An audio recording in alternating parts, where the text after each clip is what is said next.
All right, we back at it. Chuck Dizzle, live and direct. We keep it homegrown as always, man. This guy right here, man, we go back. And not only do I respect this man as a man, as somebody that's an educator, as somebody that's very intentional with not only his words but his music, and just a great human being, man. My guy D Smoke is back. Hey, much love. It's good to see you, man. Good seeing you too. So you got a new project, you got a tour. There's a lot happening, but in that time there has been, a big gap, you know what I mean, since we last, seen. Well, I had the privilege of seeing you, you know what I'm saying? Right. But, as far as the music, man, some time in between the music and, some announcements and things happening right now. So first and foremost, how are you? I'm doing well, man. I'm in a good place. It's no secret that, my family endured a big loss last year, having lost mom, who was featured on Black Habits all over everything we did, on stages at Hollywood Bowl with us. Black Market Flea just showing up. She was a huge part of our movement prior to fame and success and following it. And so when people ask how we doing, we're actually doing a lot better than we could have imagined given the circumstances. Yeah. You know what I'm saying? So we do feel as a family, and I believe I could speak for everybody when I say there's an additional strength that we feel, post this loss, and that we couldn't have anticipated. So we're grateful for that. But of course, it's this new weight that we have to carry as we continue doing what we were born and bred to do, by mom. So, but the music is going to tell that story. The music is going to inspire. It's some stuff to have fun too. All of it, it's sure. West Coast. It's instrumental. It's all of the things, so I'm just excited to share. Yeah, man, and even the title in itself, and I wanted to get into that, and I'm sure it plays a role into that, man. Just Wake Up Supa, we know you super good, you know what I mean? Yeah. Smoke, just that's what we know you as, man. So talk about the title and how that plays into everything, and did you have to wake up, and what does that mean for you internally, and how you kind of move forward at this point? Absolutely. So one, it is an awakening for myself. But the album itself is an awakening for gangsters and lovers. You know what I'm saying? And not lovers in the sense like romantic love. It doesn't really dive into that so much. But there are moments where it's like it has so much heart and so much soul that people can see themselves in it and feel their passions expressed through the music. So with the album being called Wake Up Supa, of course, you don't have nothing to wake up from if you wasn't first asleep and unconscious. And I think people expect me to be like super conscious, smoke all the time. And they're getting some real thoughtful lyrics for sure. Mm-hmm. But there are moments where it's like, nah, this is the darker side. This is the night, what do they say? It's darkest before daybreak, so we got to give them that first. Both in the sense of like, and unconscious don't necessarily mean like a nigga wilding out. But it just you're not crashing out like that. No, right? That ain't me. But you do got hands, so let's not forget about that. Man, it's funny because we watching this Tank and Jake Paul fight coming up, and I'm like, man, come on, man, what we doing? But yeah, so there is the part of Inglewood that I share that's like, we gonna show you what Inglewood look like from a real Inglewood nigga perspective before we do the wake up process. And so I talk my shit some early on, tell some just true stories that tug at the heartstrings, and then me and LaRussell hop on early in the project and we have a good time. I got Dog on the project, I got Jane Handcock on the project, so it's really beautiful. Most of the features are actually voices, singers. My brother Davion is singing backgrounds. It's arrangement in the intro that's produced by Terrace Martin. Fire. I got 1500 on there, and but it's super cohesive, believe it or not, because regardless of like who else I got producing on it, there's a through line of live instrumentation and live voices. Even a song with me and LaRussell, like that sample is something original that Lawrence and Damo from 1500. Oh wow. Got in there and they created. They sang nah nah nah nah nah nah nah. So there's this common thread of live music with a lot of bass and a lot of crazy West Coast drums and stuff, and voices, different people's voices throughout the thing. So it should feel like you you're in Inglewood, you know what I'm saying, with all the talent that's in Inglewood, all the shit talk that's in Inglewood, the stories of just being on foot in Inglewood. Like, and being on foot in Inglewood now is different, you know. Back when I was on foot meant like you was pacing and watching, and so we try to give them a little of that feel prior to giving them the enlightening bars and all the things, the high frequencies and the West Coast Aquemini vibes. If I had to compare it to an album, and not in terms of sonics or even the topic or the subject matter, but in terms of like where I am in my career and what I wanted to accomplish with this project, I feel like I did that, you know. So, and that's a high bar, because those are the people, the types of artists that I model myself after, you know. Yeah. When I think about what I want to do by the time I leave rap, you know. That's why. Do you even think about like leaving the industry in that sense? Is that ever a game plan, or is it just kind of like, if that moment happens, or like do you see it in yourself like a vision, like, okay, yeah, by this age or by this many albums, I think I want to kind of hang it up, or maybe, you know, transition or pivot into something different? I will never stop creating music. I will never stop writing, you know. Even I can't say what form that's going to take. And with the stage I'm at right now, there's so much learning. There's certain rules. I try to break as many rules as I can break while growing, right? Okay. This element of growth forces us to have to understand this rapidly changing terrain of the music industry. Thanks. Like the algorithm, what things, you know, allow us to get the most eyes on what we're doing. Because ultimately, if you're making music that you think is the antidote to all the problems that we see, then you want as many people to hear it as possible. Right. So there is a science that's always evolving to doing exactly that. So the art doesn't end when the music is finished being made. That's just the start of it. It's the art of getting as many people to see it. You know. I'm sorry to cut you off. No, but when did you learn that? Because I feel like a lot of times artists specifically, I'm gonna call myself an artist as well. We get so caught up in, you know, the art that it's like, no, it goes beyond just that. It's, you know, it's the business behind it, and like you said, the marketing and things of that nature. So like, when did you tap into that and kind of start understanding like, okay, it's more than just what I create on the mic? Yeah, I learned that in my early 20s when I felt like we put out something that should have shocked the world early on. You know, me and my homie Chiz, rest in peace. You know, he was, I mean, you knew Chiz, for sure. Was my rapping partner, and we was supposed to be like Inglewood's, you know, rap duo, you know, and so when we got a good buzz, but it didn't amount to like huge opportunities, world tours and all that stuff, then I was like, oh, there's more for us to learn, you know what I'm saying? And so, and that's the irony of it is music has changed so drastically and rapidly since that time. Right. You know what I'm saying? I ain't gonna date us, but you know how long we've been doing it. But that can even be said in like 2 or 3 years since your last album dropped. For sure. Things changed so much. Drastically. Very drastically. But imagine before streaming. Yeah. That's how long you know what I'm saying? So there's literally been billions of dollars taken out of the artist's pocket, because now somebody said today, the music itself is you damn near give away the music as part of your movement so that you can have these other opportunities to create revenue. It's not a product anymore. To the public, music is expendable. Yeah. You know what I'm saying? You could give them brilliant work and they're going to be like, okay, what else you got?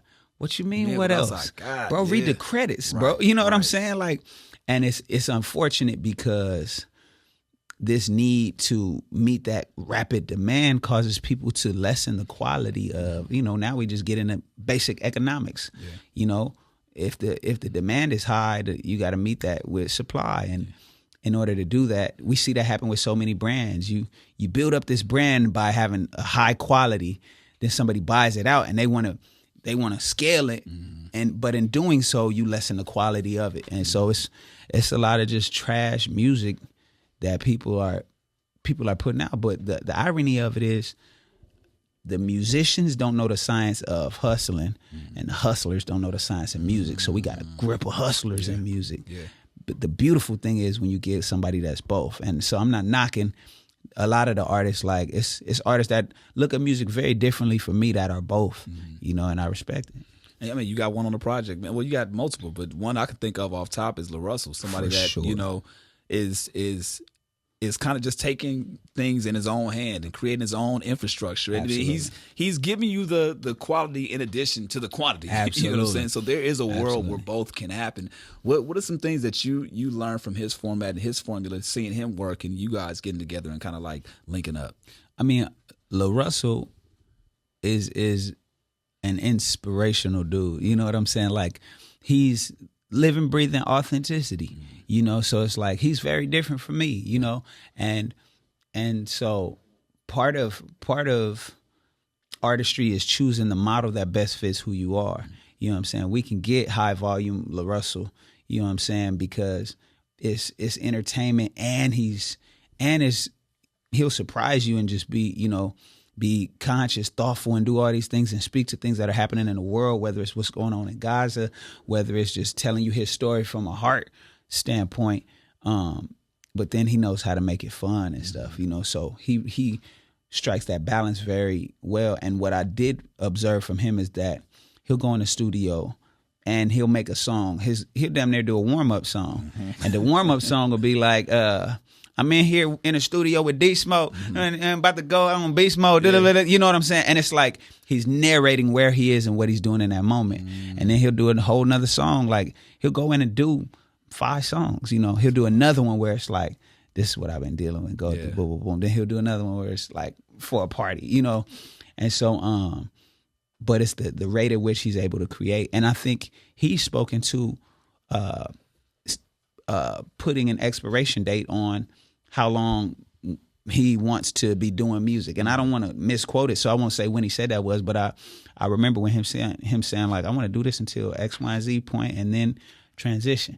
And I believe that's healthy because the fans might love you, but the game don't. Right. You know what I'm saying? You got to know when to kind of get out.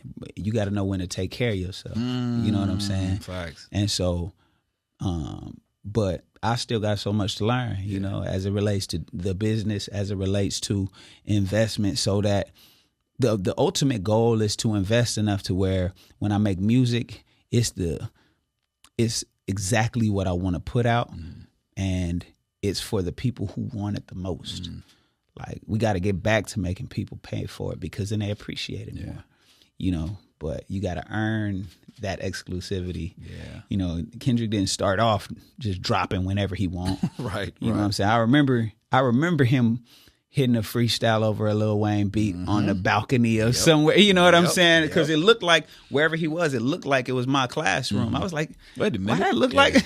But it wasn't. But so I remember him doing the things that put him in an advantageous position to be able to be like, if we found out Kendrick dropped something today, everybody turning their head. The world is looking. You know what I'm saying? So, but that kind of status is earned by willingness to play by the rules and break the right ones.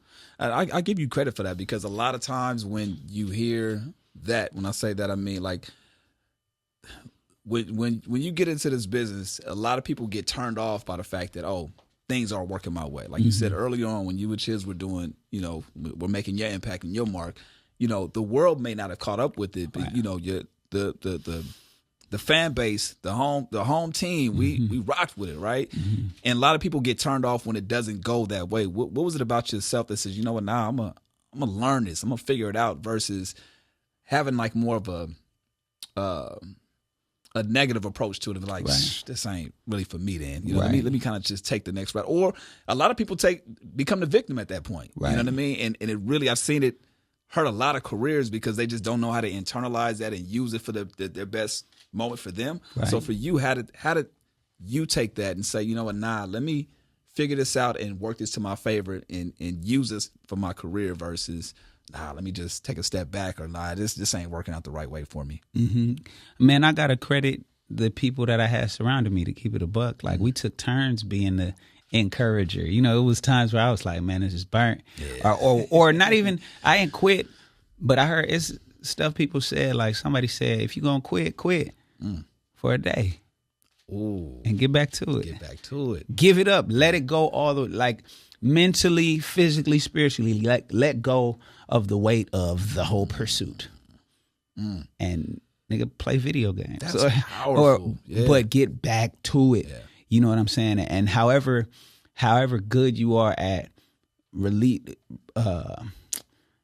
yourself of that weight for that time being, the more energized you can be when you decide to go to it. Just don't carry it mentally. Don't, you got to imagine yourself taking a whole weight vest off and being like, oh, I'm just a human being today. Right. And then my uncle, at a time when, where we was on Manchester and Market Street, right. We had Woodworks Records and we would do these events in a space that held 40 people. Oh, those days were so fire, bro. I don't know how we got 200 people in a 40 people box and then 100 more outside. Man. And, but at the time, we it wasn't making ends meet. Sir hadn't got signed to TDE yet. Tiff was just about to go on a tour with, I think, Mac Ayers. Okay. And then, but it wasn't making ends meet. My uncle told us one thing. He said, keep going, you doing it. And in my head, I was like, bro, but it's not adding up. Not doing right keep now. Going, you're doing it. And people follow movements, they don't follow moves. You know what I'm saying? So when they see that consistency, like even my rollout now, my hiatus was long enough for people to be like, just a casual applause to the first single we dropped. Like, okay, you rapping, cool, good stuff. Then when you follow it up, they're like, oh shit, you got one with LaRussell. Okay, dope.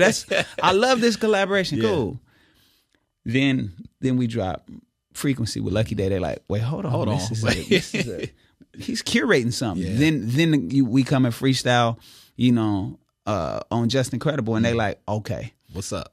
He's active. Yeah. And so it's something about the culture where people are afraid of missing something that cause them to lock in more than their own artistic taste. They can love it and be like, cool, and forget it. Yeah. That's not how it was when I first started listening to music. If I like it, I don't care if nobody I don't care if the gangsters tease you for it. I ain't gonna front. I know Dangerously in Love, back and forth. You know what I'm saying? Like, singing loud. I mean, when I'm by myself, with Jesus around, I be like, you know what I'm saying? Like, it's just when music connects, that should be enough. But people don't trust their own taste because it moves so fast and so much stuff that they would be like, I don't get it. Yeah. So much of that makes it in that when they like something, they almost scared to express their own taste. I mean, but that kind of plays into what you were saying before of how music now is just like it's the worth of it is so low. The value is so low. It's so many songs and projects dropping. Saturated. It's so oversaturated. Yeah. So it leads into that where it's like, oh dang, okay. You forget. You legit just forget. You know what I mean? And I'm a victim of it sometimes. We all are. But one touch point that you kind of not just saw today, of the announcement that I saw that you collaborated with Death Row. Absolutely. And it's like a full circle moment. People that have been following your story, they know that the infamous moment of Rhythm and Flow and you and Snoop. So now this full circle moment of you being with Dogg and Death Row, man. Talk about why that's important, what made that decision for you, or why you decided to make that decision, and why this makes sense for this project right now for you. Absolutely. The beauty of this collaboration with Death Row is that it happened organically. So many times Snoop has, done me favors without asking for anything in return because he saw something in me. Like, and even our initial interaction when he asked me, like, where you from? And then I told him, and he was like, nah, where you from? And I told him the same answer. Even that was, because mind you, we were in LA. Like, everybody auditioning on that stage was from LA. Yeah. He ain't asked nobody that. But even that is a nod to authenticity, because he ain't gonna try to scare nobody that's unfamiliar to that. Just because you grew up in LA, you could have got bussed out. You could have got so many scenarios. Yeah. But when he saw it, he was like, oh, let's see where this, because I like it. You know what I'm saying? This look like me. Right. Even Nip said, you don't bang on the irony of gangbanging is you don't bang on somebody that don't got that energy. You only do it when they got it. So that him saying that was, I see something in you. You know what I'm saying? And he didn't know that I wasn't gonna say, man, this West Side, whoop, Right, whoop, right. whoop. You know what I'm saying? But so if that were the case too, all he would have done was gave me a platform to give it up. Yeah. You know what I'm saying? Which any gang member will be proud to do, because that's what you're supposed to do. You know, if you authentic and real about your shit. Right. So I say all that to say, since jump, he's seen something in me and has supported that. He showed up, did the video for Gasparianga for free. You know what I'm saying? Paid for the food truck for the whole day for Trap Kitchen. Wow. For the block out on Queen Street in Inglewood. All the Bloods is out. They pulling up like, dog, you good? You ain't got no problem. We out here with dog blood. You know what I'm saying? Taking pictures. And he said early on, long before we ever talked about a partnership, like, look, nephew, I'm going to show you how to solidify your legacy, you know? And he's done exactly that, you know? And so then, you know, fast forward, he asked me to write the Banda MSA verses for him rapping in Spanish. And so it's always been a relationship that's like, look, I see something in you and I want to be an asset to that. It was kind of me saying like, hey, dog, like, you trying to do the whole project? Because we also did a single. We did Work Hard, Play Hard under Death Row, you know, but we hadn't come up with the agreement to be like, what does a whole project look like? So it was just, we were conversations away the whole time. Finally, when we had those conversations, that were super simple because the trust and the love was there. Yeah, right. Like real love. Like you can't tell me nothing about dog. Yeah. You know what I'm saying? Period. And to the point where he didn't showed up for the family. Like he knew what happened with moms and has helped me make sense of that because he lost his too. Yeah. You know, so yeah, that was like the manifestation of a long, healthy relationship of both work and support. Yeah. You know, and so building with the Death Row team, you know what I'm saying, with Tef, Fuzz, with Jasmine, you know, being in the studio with Half Dead, you know what I'm saying? Like it's good times and there's trust there so that people can go hard and work like they believe in what's going on. And ultimately I view it as a trust because I'm not the other artists that are assigned to Death Row. You know what I'm saying? Whether now or in the history of it, you know what I'm saying? But to connect to that history and take it somewhere is something that I don't take lightly. Yeah. You know, I believe in myself enough to be like, yeah, this is what it looks like. Right. You know what I'm saying? And then the other artists, of course, our family, you know, Jane Handcock is on the project, making a beautiful mark. I'm talking about one of my favorites on the project. And so I'm excited, man. I'm excited and look forward to doing more from scratch. Yeah. You know? Well, one thing that I took away from the original, with the video, because I saw the video before I actually heard the song, so I saw it all in one. But we're talking about the NaNa song, and I'm gonna tell you, and I'm just gonna nod him up because he's super talented and dope. But I was so glad to see NaNa in the video, yes, and then to double back and hear him on the project as well. It's like, dude, he's somebody that I'm not gonna say slept on. He's got his time and his arrival is there. But I'm glad that you shed that light on him. You know, give him the platform. He's doing amazing things as well. So it's just that's important as well. And I feel like you come from that breed of making sure that we, you know, put our arms around our own, you know what I'm saying? Our homegrown, you know what I'm saying, artists and people that deserve that shine. Talk about artists like him that you see and it's like, yo, I want to make sure that you get this platform, you know, on me as well. Absolutely. The special thing about the song that he's on is that I only have one verse. This is the only song I've ever put out, unless it's like one long verse, right? But it's a one verse on a 3-verse song and I'm only one. But that song is called Biscuits, and I produced Biscuits and played all the instruments on there with the exception of like Battle Cat also came on and added some additional instrumentation. But so I felt like my creativity was represented in that song and I could just give space. And it's one of my favorite on the project. I can give space for him to speak for me, like, or to me. Like it's one of those verses. I know his verse from beginning to end, you know. Should I say this shit? What the verse? His verse. Yeah, go ahead. Man, this nigga NaNa said, Today I'm unsure of the path that I'm on, but I know we all got choices. See the footsteps that you laid for me, but I'm more intrigued by these voices. My cup runneth over. It'll be my luck. I'm low on my portion. See the appetite.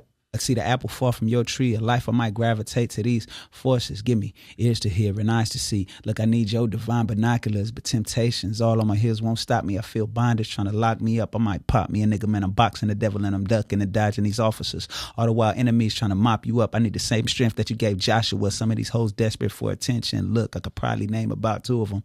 Trying to stay faithful to my old lady, but damn, I might need a few of them. What's the chances of me staying down and committed, man? I know these women might ruin them, but goddamn, man, I just got some brand new J's to be real, man. I feel brand new in them. So torn with the flesh, man. I'm walking a real thin line, man. It's wrong, but I love it.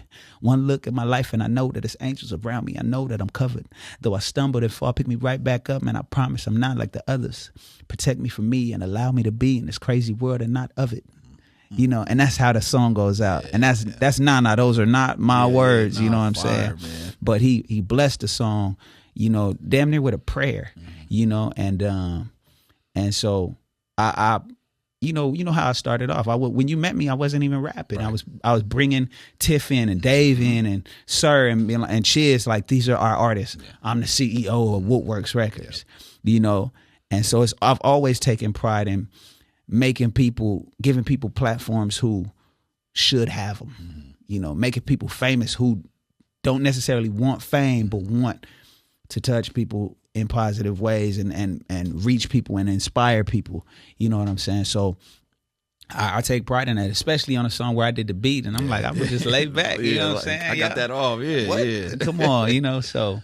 But yeah, NaNa, Jane, you know, Jane already has a strong following and a lot of people who are in love with her. Yeah. And that's the thing about her type of talent and artistry, that once you know, you just obsessed. You know, some people gonna love these smokes. Some people gonna be like, "Oh, he's speaking Spanish. What that mean? What that, you know?" Right. We could take that too. You know, we got thick skin, but Jane is like, if you know, you love her.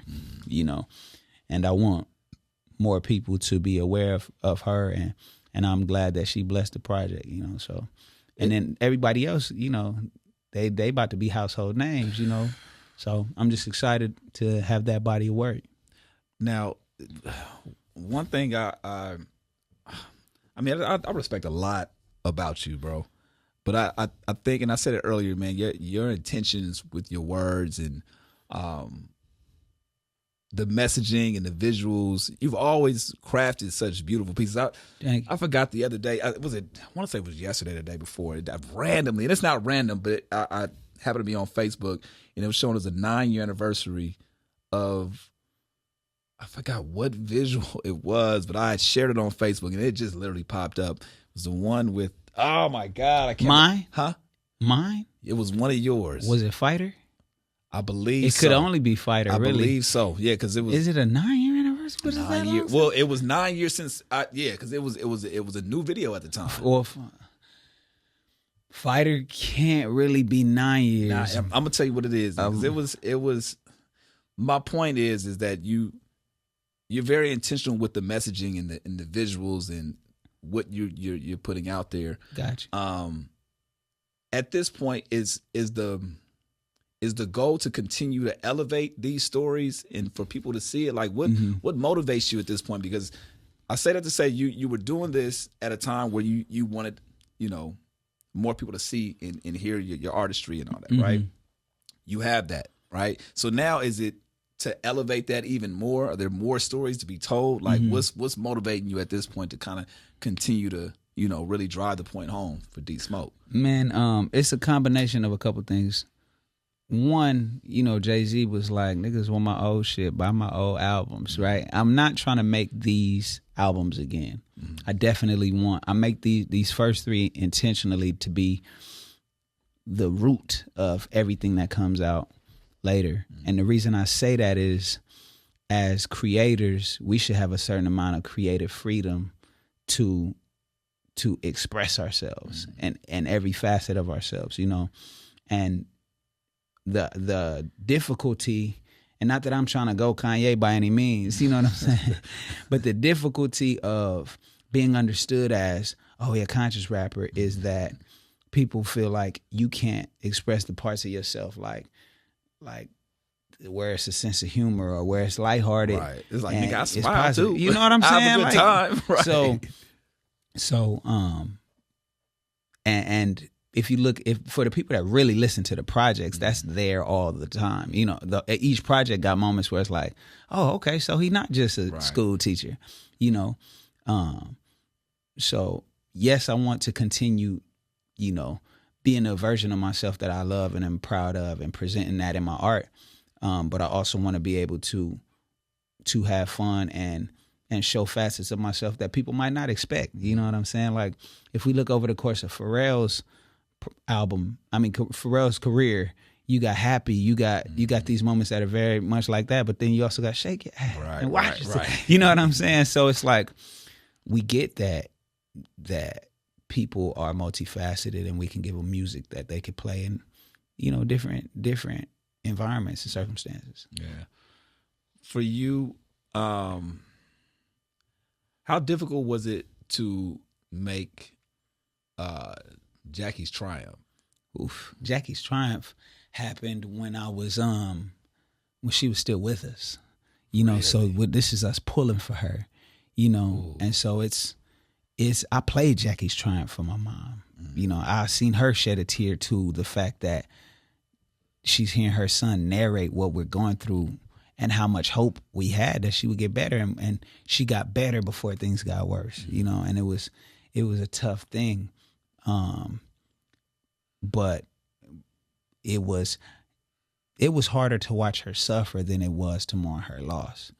And I don't say that to say mourning her loss has been any kind of easy, but watching that part of her being in the hospital and struggling to digest food and all that stuff was just like ridiculously difficult on the family. And I was there every day, you know, Sir and Davion, and I told him, you know, do what y'all got to, because everybody's working on behalf of the family.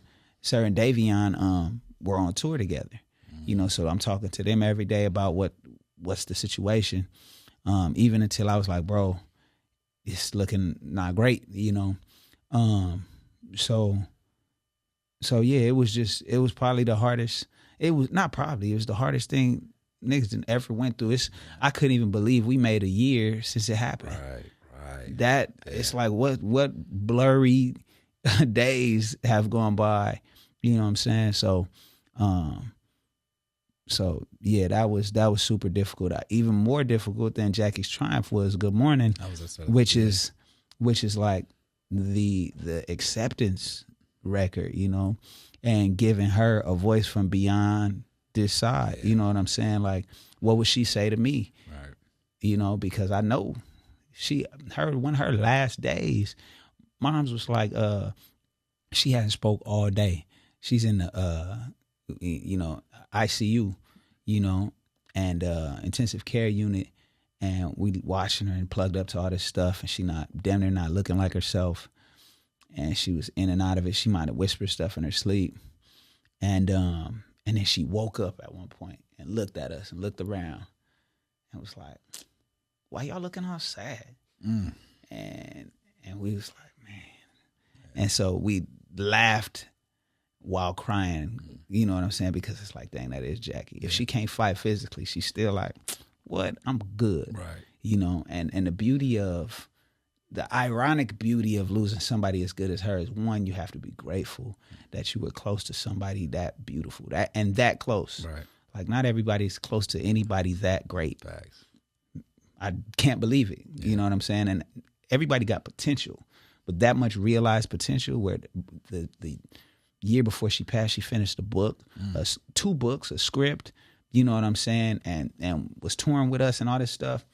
So we have to be grateful for having been that close to somebody that great.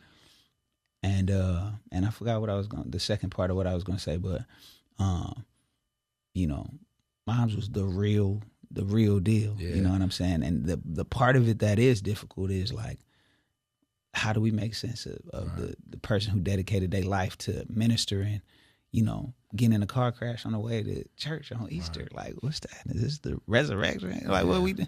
You know, because it was a crash that could have killed her, and somebody said they revived her on the spot, and we got some months left.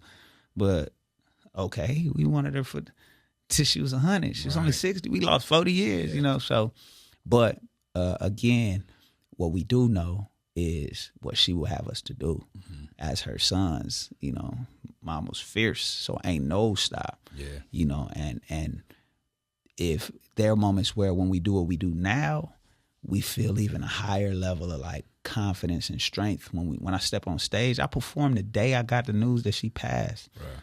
You know, because you see, I saw her. You know what I'm saying, or what used to be her. And I had an event in Inglewood, and so when you hit the stage and do what you were taught to do with somebody on the other side like that, it's a different energy. Yeah. Like I used to get nervous sometimes playing keys. What compared to what? Right. You know what I'm saying? So that I think we for sure got that angel at our back, that additional strength, you know.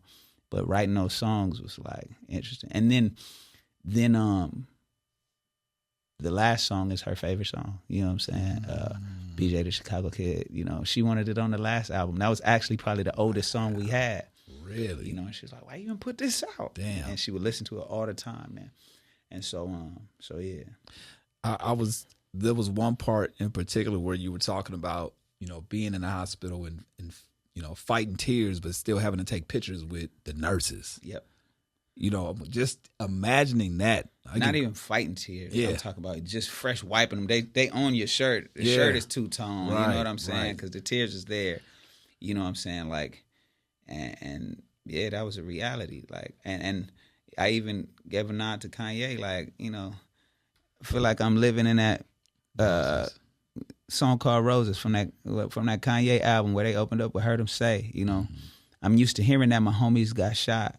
You know, but this is different. Yeah, man. Now, I mean, I was having a conversation with my cousin the other day, and he lost his mom, and he was just like, he's like, nobody can tell you how to feel about this. Like, you can lose a parent. Mm-hmm. When you lose a mom, it's different, and that's one thing. Even hearing that now, it's like you don't wish that on anybody. You don't. It's hard to even, you know, deal with that. So to hear you going through that and the resilience that I know that you have, and you know, like you said, mom's on the other side, give you even more strength now. So I know that that's the joy side of it, right? But at the same time, you're still dealing with it. You know what I'm saying? So. And we'll always be dealing with it. Always. It's never gonna get. Right. Oh, matter of fact, it's not, because that's who I am. Yeah. Me and her were real life close, like real life close.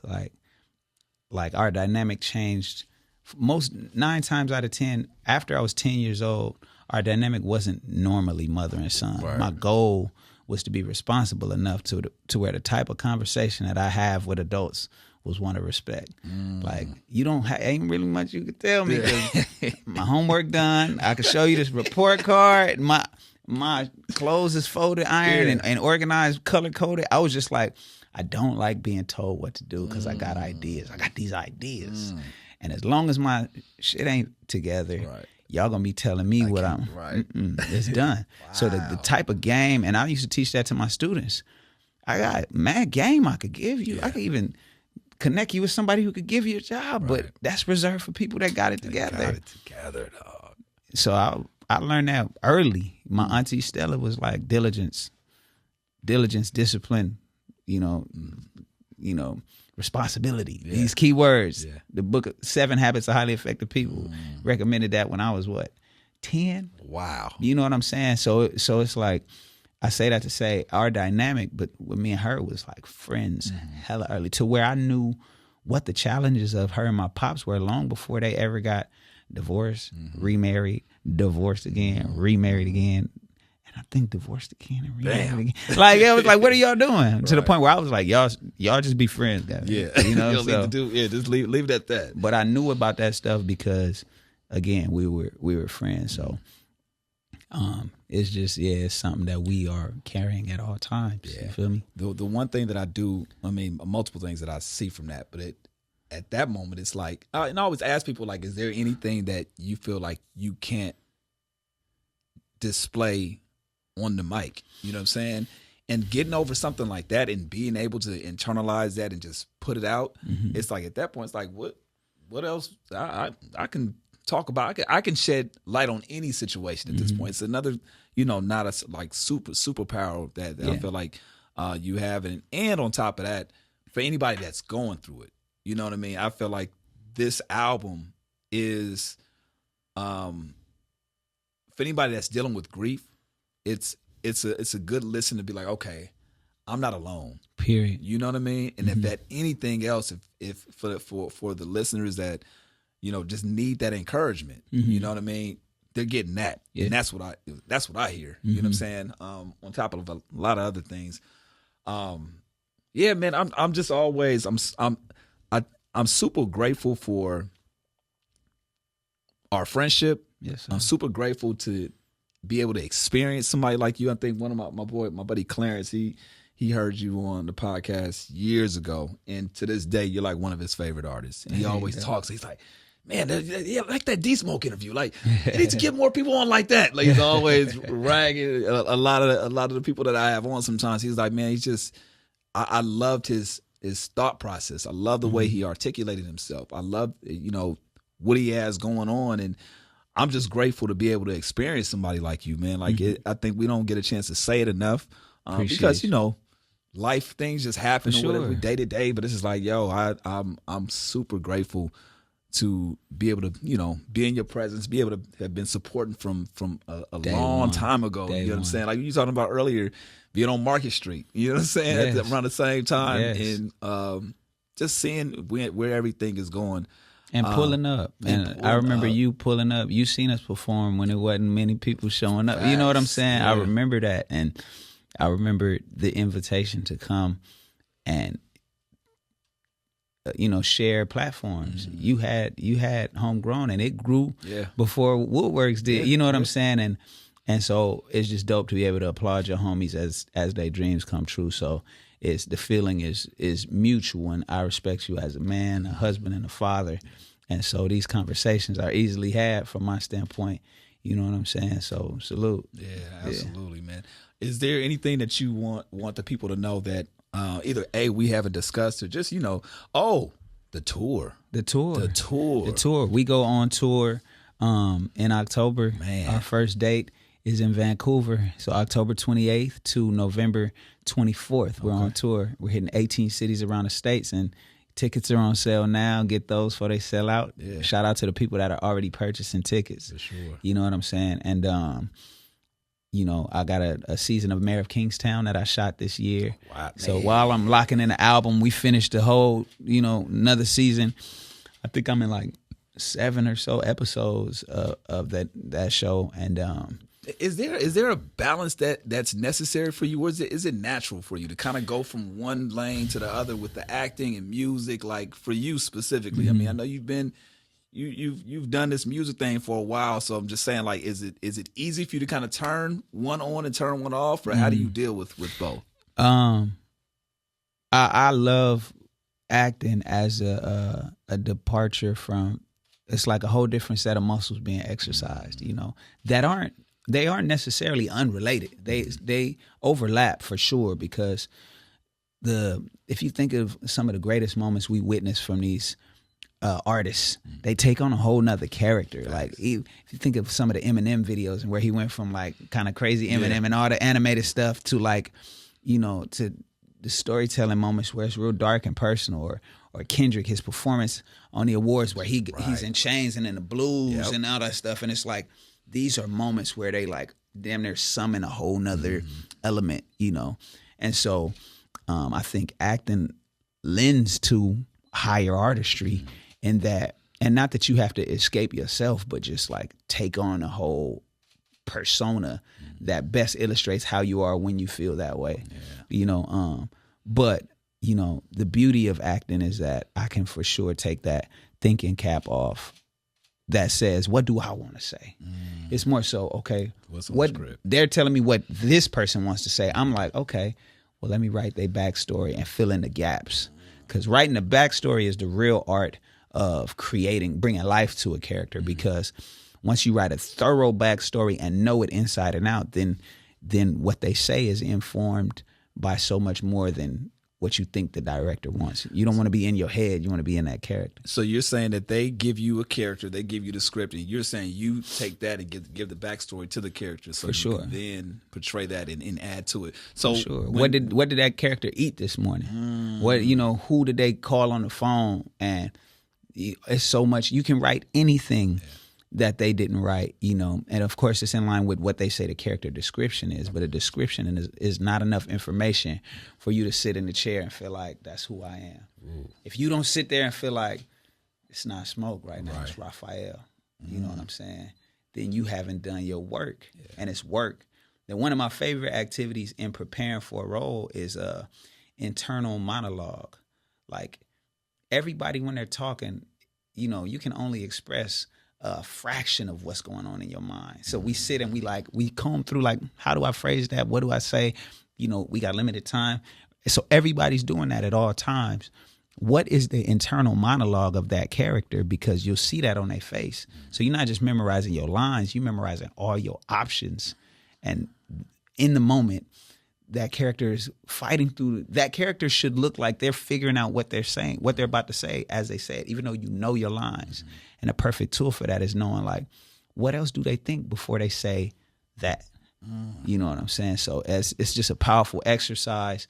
And I've studied acting. Tasha Smith was my acting coach, and I booked roles on so many shows as a teenager. CSI, Boston Public, The District. You know what I'm saying? This movie called Our America, all kind of stuff, and little infomercials and stuff and so it's big respect to that craft, and the beauty of it is I'm around people like Jeremy Renner. I'm working with Toby Bamtefa from across the pond. He's from the UK, incredible actor. Wow! Like, I didn't know he was. I saw a whole season of Mayor of Kingstown before I realized he ain't from here. And then I walk up like, what's up? I'm Smoke. He's like, what's up, bro? Oh, man, I'm a big fan of your work. You're like, what? I can't believe they even got you on the show. I'm like, damn, who are you? Right. You know what I'm saying? So then my homie Patrick Cage, incredible actor. He's one of the leads in One of Them Days, Issa Rae's film with Keke Palmer and SZA. And my boy Denny Love, incredible actor. And decorated, successful comedian, so being around these people and working with the Jeremy Renners, it's like iron sharpens iron. Yeah. I also I think the first step is believing that who you are actually lends a presence to the camera. I believe I have the intangibles of, like, before I ever open my mouth, people like, I sense something, you know what I'm saying? And that's being Jackie's son. Not everybody on screen is Jackie's son. You feel me? So I'm looking for the lead roles and the feature films and stuff. Unapologetically, that's where we gonna be. And that's where things are headed. So I'm excited about that as well. And we're gonna keep making music. So I'm excited for you, man. I love the direction. That the inspiration. Again, what people are gonna get from not only this project, but just from life experiences, like it all plays a role into everything. What's that one thing you want to make sure you do before the year? The year can't end without D Smoke doing what? I know the tour is coming, I know the music, but maybe it can be something career wise, it can be something personal, but the year can't end without D Smoke doing what? That's a good question. The year can't end without D Smoke playing gin rummy with my grandmother. You know what I'm saying? I love that. That's the one. Like, it's so much going on, and I'm so blessed. I got all these first world problems, and I can't complain about all the work that I prayed that I'd have. You know what I'm saying?